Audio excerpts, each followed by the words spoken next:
আসসালামু আলাইকুম। আজকে আমি কাতল মাছ রান্না করব। আলু আর দুন্দুল দিয়ে মাছটাকে ভেজে নিচ্ছি। উল্টে দেবো।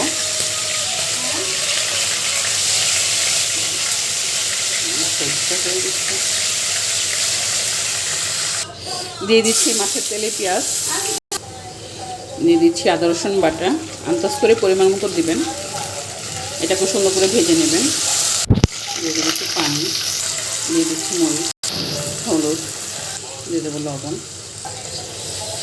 মশলাটা কষানো হয়ে গেছে, এখন দিয়ে দেবো তরকারিটাকে দিয়ে ভালো করে কষিয়ে নেব।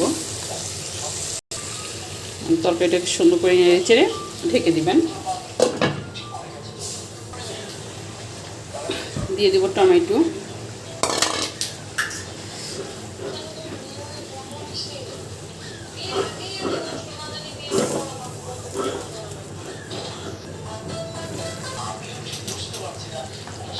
তরকারিটা কষানো হয়ে গেছে, দিয়ে দেবো মাছ।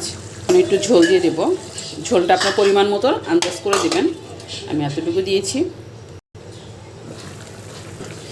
হয়ে গেছে তরকারি। এখন একটু ধনিয়া পাতা দিয়ে নামিয়ে ফেললে হয়ে যাবে মজাদার কাতল মাছ দিয়ে দুন্দুল দিয়ে আলু দিয়ে। অনেক মজা হয়, এভাবে একদিন রান্না করবেন। আর ভিডিওটা ভালো লাগলে অবশ্যই একটা কমেন্ট করবেন। কি দুন্দুল, ছি ছি ছি ছি ছি, আমার ভিডিওর মধ্যে কী। তো আজকের মতো শেষ করছি। আল্লাহ হাফেজ। ভিডিওটা ভালো লাগলে একটা শেয়ার করবেন, ইউটিউব চ্যানেলটাকে সাবস্ক্রাইব করবেন, পেজটাকে ফলো করবেন। আল্লাহ হাফেজ।